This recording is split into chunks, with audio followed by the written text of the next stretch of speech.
The massive Galactic Council ship emerged from hyperspace at the edge of the Sol system.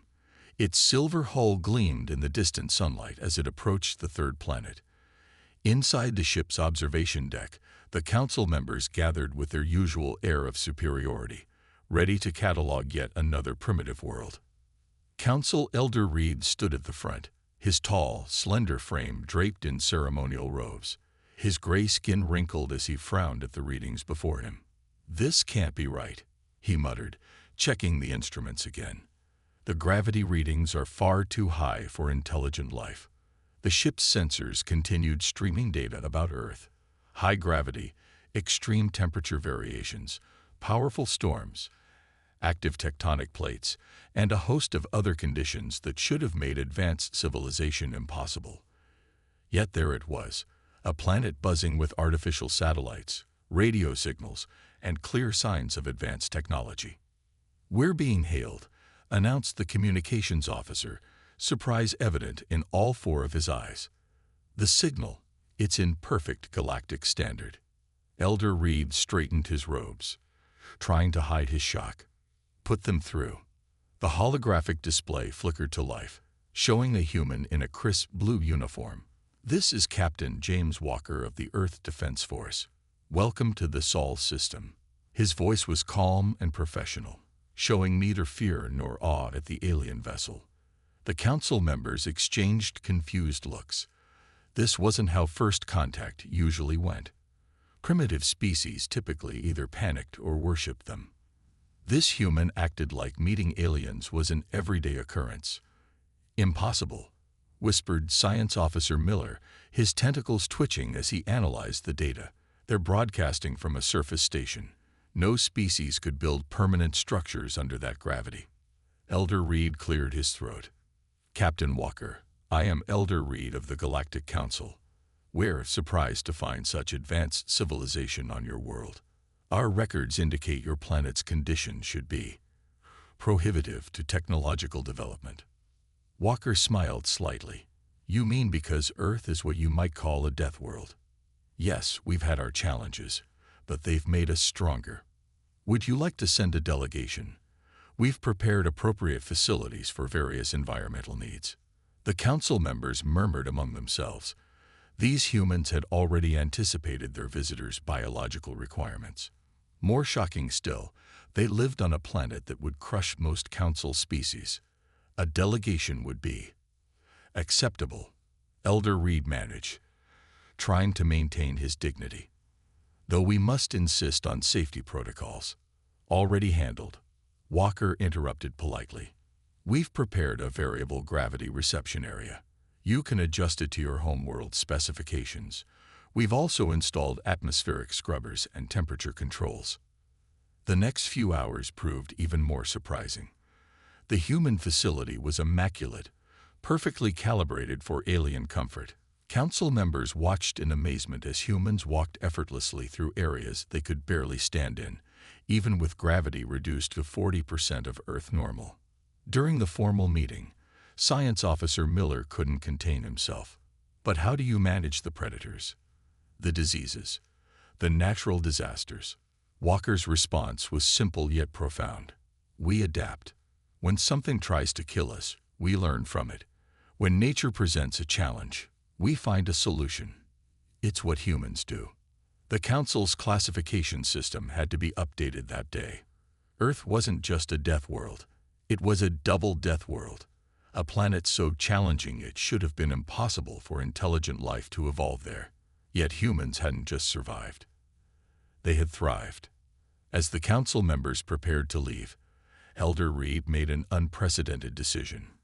"Captain Walker, the Galactic Council would like to formally recognize Earth as a Class X civilization, advanced beings from an extreme world. We would be honored to learn from your people's experiences." Walker accepted the classification with a modest nod, but there was a glint in his eye.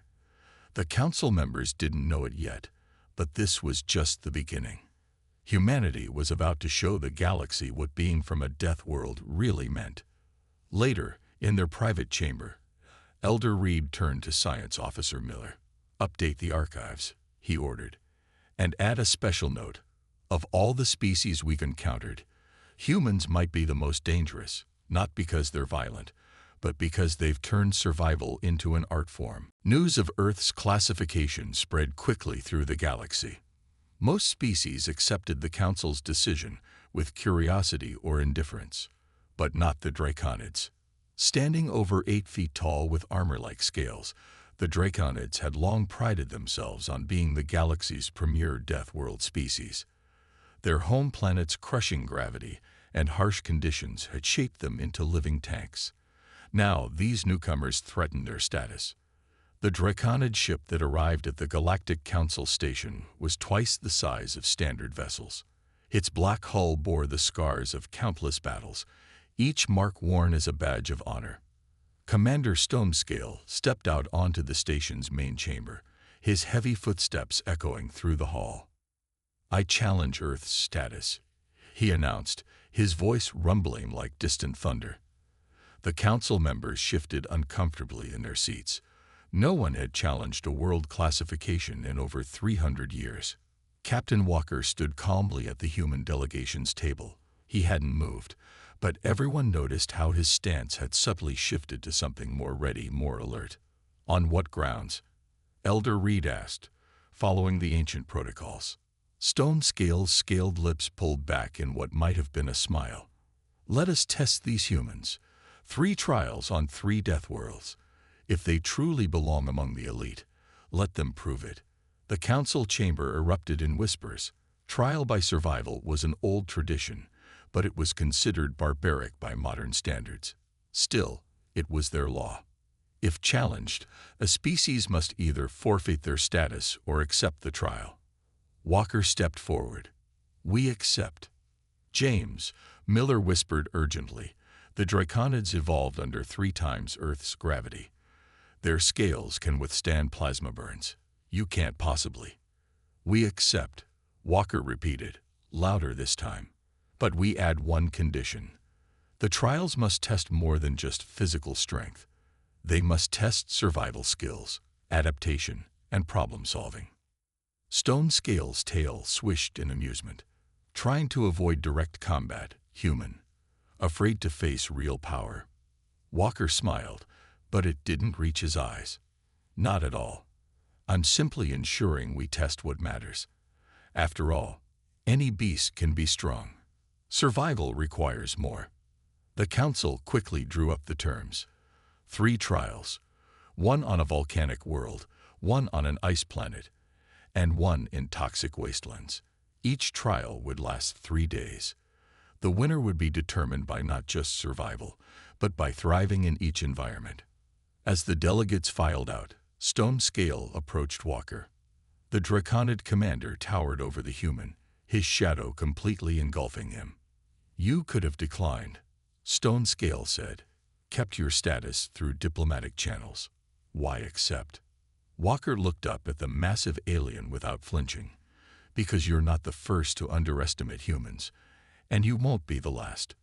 Better to settle this now." The human turned to leave, then paused. "Oh, and Commander, you might want to read up on Earth's history, particularly the parts about how humans turned survival into a science while the rest of the galaxy was still treating it as a test of strength." Later in the Earth Embassy, Miller found Walker preparing his gear. "The Council's worried," he said. "They think you've signed your death warrant." Walker checked the seals on his survival suit, his movements precise and methodical. "The Council doesn't understand humans yet. They see our buildings, our technology, our civilized behavior, and they think we've conquered our death world origins. Haven't we?" Walker's laugh was soft, but carried an edge of steel. "No, we haven't conquered our death world. We've embraced it. And soon, the Draconids will learn what that really means." The transport ship dropped them off on Infernus, a planet that made Earth's volcanoes look like campfires. 2 suns blazed overhead, and rivers of lava cut through the black rock landscape. The air shimmered with heat that could melt standard spaceship hulls. Stonescale stood proudly in his natural scales, his species' biological armor gleaming in the dual sunlight.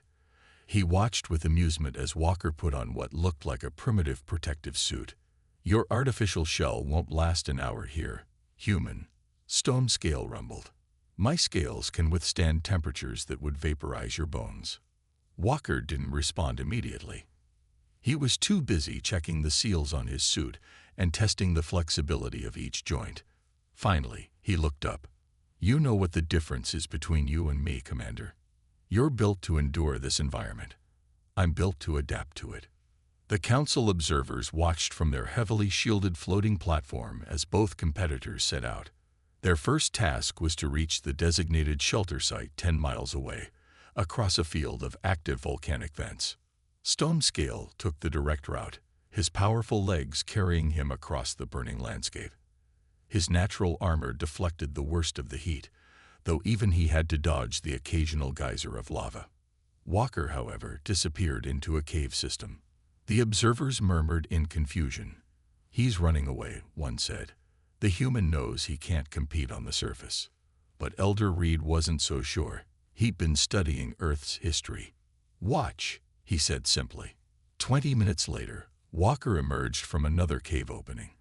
But he'd changed his approach. He'd modified his suit using local materials. A layer of volcanic glass and heat-resistant minerals covered his original gear. In his hands, he held a makeshift shield made from compressed ash and crystal. Remarkable, Miller noted. He's using the environment against itself. As the hours passed, a pattern emerged. Stone Scale powered through each challenge with impressive might. When a lava flow blocked his path, he simply waited for his natural armor to cool between rushes across it. When toxic gases vented from the ground, his powerful lungs filtered them. Walker, though, solved each problem differently. He created tools from the volcanic glass. He used the planet's thermal vents to power his suit's cooling system. When he needed to cross a lava river, he built a simple bridge using heat-resistant rocks. By the second day, even Stone Scale had to admit his respect. The human didn't just survive. He studied everything, learned from it, used it. When a massive quake shot clouds of burning ash into the sky, Walker had already built a filtration system into his suit. When the ground cracked open beneath them, he'd already mapped the cave systems as backup routes. On the third day, they reached the final challenge. Retrieving a marker from the center of a lava lake, Stone Scale waded in, his scales protecting him as he pushed through the molten rock. It was painful, but he could endure it. He reached the marker first, turned to gloat, and froze. Walker wasn't trying to enter the lava at all. Instead, the human had built a simple machine from volcanic glass and crystallized minerals. As Stone Scale watched, the device extended over the lava, plucked the second marker from its position, and retracted smoothly. Impossible, Stone Scale muttered. No, Walker replied, his voice clear through his modified suit. This is what humans do. We don't just endure problems, we solve them. Your scales let you survive this world. But my brain lets me master it. In the observation platform, Elder Reed smiled. Update the trial records, he told Miller. First round result. Tie in survival. But in adaptation and resource utilization, point to Earth. Stone Scale emerged from the lava, shaking off the molten rock. He looked at Walker with new eyes. Perhaps, he said slowly, there is more than one kind of strength. From burning heat to killing cold, Ice Prime was the exact opposite of Infernus. Endless plains of ice stretched to the horizon, and the air was so cold it turned breathing masks brittle. Even the stars seemed frozen in the black sky above. This time, Stone Scale didn't look as confident. His species evolved for heat, not cold.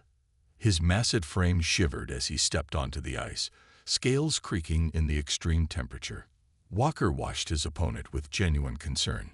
Your scales are going to be a problem here, he said. They're designed to release heat, not keep it in. Save your worry for yourself, human. Stone Scale growled, but there was less bite in his voice than before. The cold was already affecting him. The Council observation pod hovered nearby, now equipped with powerful heaters. Temperature is holding at -120 degrees, Miller announced. Wind speed approaching 200 miles per hour. Their task seemed simple: cross the ice field, locate 3 survival beacons, and activate them. But on Ice Prime, nothing was simple. The howling wind carried ice crystals sharp enough to cut through metal. Hidden cracks in the ice could swallow a person whole. And the cold killed anything it touched. Walker moved first, but not toward the beacons. Instead, he headed for a nearby ridge of ice. Stone Scale watched in confusion as the human began cutting blocks of ice with a thermal tool. "What are you doing?" the Draconid called over the wind. "Making an igloo," Walker replied. "You might want to join me. Night's coming, and the temperature will drop another 50 degrees. Stone Scale wanted to refuse, to push on through sheer strength. But he remembered the lesson from Infernus. Sometimes strength wasn't enough. "Teach me," he said. Together, they built what Walker called an emergency shelter. The human showed Stone Scale how to stack the blocks, how to angle them against the wind, how to seal the cracks with loose snow. Inside, protected from the wind, they could plan. "Earth has places like this," Walker explained, showing Stone Scale how to create emergency heat packs. "We learned long ago that surviving extreme cold isn't about being tough. It's about being smart." When they finally moved out, they moved together. Walker showed Stone Scale how to test the ice for hidden cracks, how to use the wind instead of fighting it, how to maintain body heat through movement. The Draconid's strength came in handy for clearing paths through ice drifts, while Walker's experience helped them navigate the treacherous terrain. They found the first beacon buried in snow. The second required climbing down an ice cliff. But it was the third beacon that proved most challenging. "It's under the ice," Stone Scale said, looking at their locator, "below that frozen lake." In the observation pod, the council members leaned forward. Surely they wouldn't. But they did. Working together, they cut through the ice using both Stone Scale's strength and Walker's techniques. When they found the beacon, Stone Scale's long arms and natural armor proved perfect for reaching it without falling in. On the third day, as they made their way back to the pickup point, Stone Scale broke the silence. "On my world, we have a saying: strength protects the body, but wisdom protects the spirit. I never truly understood it until now." Walker nodded. "On Earth, we say something similar. Survival isn't about being the strongest or the toughest. It's about being the most adaptable." In the observation pod, Elder Reeb made his notes. Second trial results. Both survived. But more importantly, both learned. The human taught survival skills. The Draconid provided strength when needed. Together, they did better than either could alone. Miller looked thoughtful.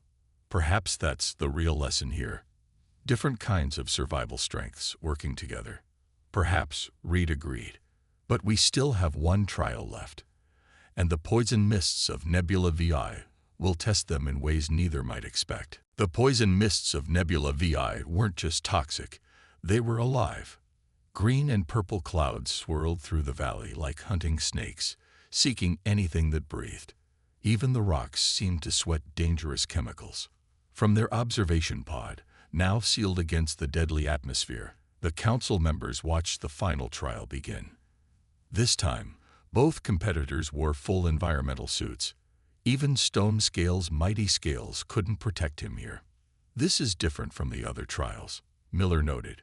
"The poison mists don't just kill. They change. They evolve. Each breath could be facing a new toxin." Walker checked his suit's readings one last time. The mission was simple but deadly. Reach the center of the valley, collect samples from 3 different mist types, and return. Simple, except that the mists would be trying to kill them the entire time. Stone Scale moved with new caution, respecting the environment rather than trying to overpower it. He'd learned from the previous trials. But something was odd about Walker's behavior. "Your suit," Stone Scale said through the radio. "It's much thinner than mine." Walker nodded.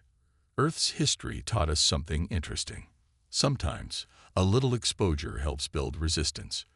My suit filters the toxins but lets trace amounts through. Enough to adapt to, not enough to kill. The council members exchanged shocked looks. That's impossible, one whispered. No species can adapt to toxins that quickly. But Walker was already proving them wrong. As they moved deeper into the valley, his suit's sensors helped him identify different types of mists. This green one, he explained to Stone Scale, it's similar to some volcanic gases on Earth. And that purple one reminds me of deep-sea vents. Stone Scale watched in amazement as Walker's suit computer analyzed each new toxin, comparing it to Earth's vast database of poisons. Your world, it has all these dangers. And more, Walker replied, carefully collecting their first sample. Earth throws everything at us. Heat, cold, poison, radiation. We survived because we learned from each challenge. The second sample proved trickier. The mists had noticed them now, swirling more aggressively around their suits. Stone Scale's heavy-duty suit was holding up well, but it was also using power quickly. Walker's lighter suit used less energy, but required constant adjustments. How do you do it? Stone Scale asked as they dodged a particularly violent purple cloud. How do humans handle so many different threats? Walker thought, while setting up their second collection vial. We adapt. But more than that, we remember. Every poison we survive, we study. Every danger we face, we learn from. Our bodies might not be as tough as yours, but they're incredibly good at learning new tricks. The third sample almost killed them both. A sudden shift in the wind wrought a new mist type, one that started eating through their suits. Stone Scale's heavy suit blocked it longer, but was failing. Walker's suit was already showing holes. But Walker didn't panic. Instead, he pulled out a small device and analyzed the corrosive mist. It's like an acid rain we once had on Earth, he said calmly, pulling out a spray bottle. And this should neutralize it. The spray formed a new layer over both their suits, stopping the corrosion. In the observation pod, Elder Reed made a remarkable discovery. Look at his vital signs, he told Miller. His body is actually processing the toxins that got through. He's not just surviving them. He's adapting to them in real time. Miller shook his head in wonder. All this time, we thought humans were dangerous because they survived a death world. But that's not it at all, is it? No, Reed agreed. They're dangerous because they never stopped learning from it. As Walker and Stone Scale made their way back, carrying their precious samples, both knew the universe had changed. The galaxy had just learned humanity's greatest secret. They weren't just survivors. They were evolution's finest students. The Grand Chamber of the Galactic Council had never been so crowded. Representatives from every major species packed the room, eager to hear the trial results. But more importantly, they wanted to understand how humans had changed the game. Walker stood calmly at the center of the chamber, while Stone Scale towered beside him. The Draconid commander's posture had changed, no longer threatening, but protective, like a warrior standing with a respected ally. Elder Reed rose from his seat, holding the official trial records. After reviewing all evidence from the 3 trials, the Council has reached several conclusions. First, regarding the challenge to Earth's status. Stone Scale stepped forward. I withdraw my challenge, he announced, his voice carrying through the chamber. Gasps and murmurs filled the room. No one had ever withdrawn a challenge before. Explain, Reed requested, though his eyes showed he already understood. I challenged Earth's status because I thought humans were weak, Stone Scale said. I was wrong. They are strong in ways I never imagined. My people are proud of our natural armor, our physical power. But humans, he looked at Walker with respect. They turn weakness into strength. They make being vulnerable into an advantage. The Council's science team presented their findings next. Miller stood at the display, showing data from the trials. Look at these readings, he said, pointing to charts of Walker's biological responses. During the volcanic trial, his body adapted to handle higher temperatures. In the ice world, his metabolism adjusted to preserve heat. But most remarkably, in the poison mists, his immune system began creating new defenses in real time. Another scientist added, humans don't just survive their challenges, they learn from them. Their bodies remember every threat, every adaptation. They pass these lessons down to their children. Each generation starts stronger than the last. Walker listened quietly until they asked him to speak. "You're all missing something important," he said. "Yes, humans are adaptable. But our real strength isn't biological. It's mental." He walked to the display, pointing to Earth's image. "Our world tried to kill us countless times. Each time, we didn't just survive. We studied what happened. We learned.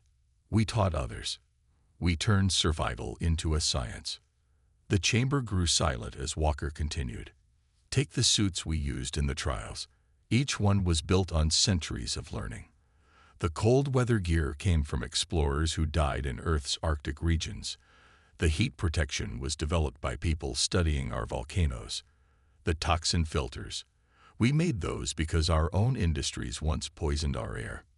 Stone Scale nodded slowly. "You turn your disasters into teaching tools." "Exactly," Walker agreed. "Every catastrophe becomes a classroom. Every threat becomes a chance to learn. That's why we survived Earth. Not because we're stronger or tougher, but because we never stop learning." Elder Reed stood again. "The Council recognizes and reaffirms Earth's status. Furthermore, we propose a new initiative. We ask that humans share their survival knowledge with the galaxy." A huge screen lit up, showing messages from various worlds. Some wanted to learn Earth's survival techniques. Others offered to trade their own survival knowledge. Even the Draconids requested to send warriors to train with humans. "We accept," Walker said simply, "on one condition. This has to go both ways. Humans don't just teach, we learn. We want to learn from every species, every world. Because that's what humans do best. We adapt, we learn, we grow stronger together." In the back of the chamber, Miller turned to Reed. "Do you realize what this means? We're not just adding another Deathworld species to the galaxy. We're adding teachers who can help every species survive better." Reed smiled. Indeed, the galaxy feared humans might be conquerors. Instead, they've become something far more valuable. They've become guides on the path of survival itself. 1 year after the trials, Earth had changed. The once quiet planet now hosted training centers across every continent, each specialized for different survival challenges. Ships from across the galaxy orbited above, waiting their turn to learn from humanity's experience. Walker stood at the main viewing platform of the new Denver Training Center, watching a group of Draconid warriors learning alongside beings from 10 different worlds. Below them, the Rocky Mountains provided a perfect training ground with their rapidly changing weather and challenging terrain. "Quite a change from last year," Stone Scale said, joining him at the window. The Draconid commander had become Earth's strongest advocate, now serving as the head instructor for high-gravity species training. "Look there," Walker pointed to a group testing new survival suits. "They're combining Draconid armor technology with human adaptive systems. The latest tests show it's 40% more effective than either design alone." The survival gear industry had exploded since the trials. Human grade had become the galaxy's highest standard for safety equipment. But it wasn't just about copying human designs. It was about combining the best of every world. In the desert training zone, a group of ice world species learned how to handle extreme heat. Their instructor, a human desert survival expert, taught alongside a heat world native.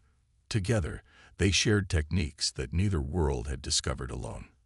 "Report from the Antarctic base," Miller announced, hurrying up to them with a datapad. "The cold adaptation training program is showing amazing results.